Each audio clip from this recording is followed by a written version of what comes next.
Dacă plantele voastre de roșii arată așa, atunci acestea au nevoie urgent de calciu. Carența de calciu o recunoaștem prin putregaiul prezent la nivelul apical al roșilor. Planta nu reușește să asimileze suficient calciu din sol. Lipsa de calciu din sol poate fi o cauză, însă de cele mai multe ori acest lucru se întâmplă din cauza irigării inconsistente a roșilor, mai ales în această perioadă de caniculă cu temperaturi extreme. Fie udăm prea puțin și planta noastră nu reușește să asimileze calciul prezent în sol, fie udăm prea des și planta suferă un stres hidric. Alte cauze sunt excesul de azot din sol, dacă ați folosit prea mult gunoi, pH-ul prea alcalin sau prea acid și excesul de potasiu. Așadar, ce putem face pentru a remedia această problemă? Cea mai bună metodă este prevenția. Însă dacă este prea târziu și dorim să intervenim cu o măsură rapidă și de efect și nu dorim să folosim fertilizante chimice, putem folosi un îngrășământ natural pe bază de calciu realizat doar din două ingrediente naturale, cojile de ouă și oțetul. Cojile de ouă sunt 95% calciu. Atenție! Nu adăugăm cojile de ouă direct la nivelul solului sau le îngropăm, așa cum recomandă mai multe persoane, deoarece în acest fel nu rezolvăm nimic. Până se vor descompune acele coji de ouă, vor trece ani de zile. În schimb, eu folosesc oțetul pentru eliberarea calciului din cojile de ouă. Pentru a realiza acest fertilizant, avem nevoie de oțet și de coji de ouă.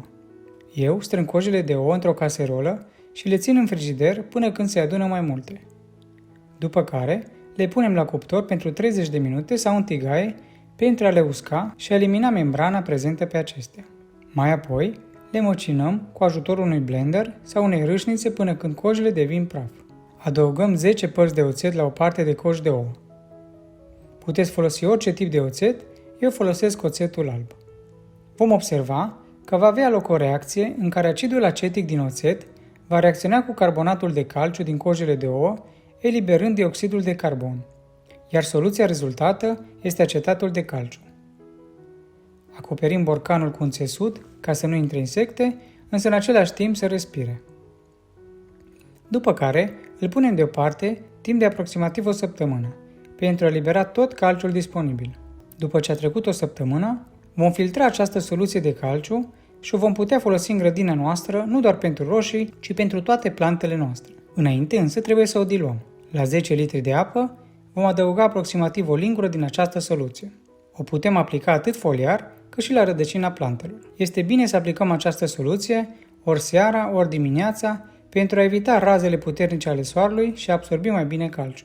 Eu am început să folosesc acest îngrășământ de calciu nu doar la roșii, ci și la ardei, vinete și alte legume. Și am rămas uimit și foarte mulțumit de rezultat. Dacă ești interesat ce alte soluții naturale și tehnici folosesc pentru a avea plante sănătoase și pline de roșii, dă click pe videoclipul următor. Iar dacă v-a plăcut acest videoclip și v-a fost de folos, nu uitați să distribuiți, să vă abonați la canalul nostru de YouTube și să urmăriți pagina noastră de Facebook. Vă mulțumesc!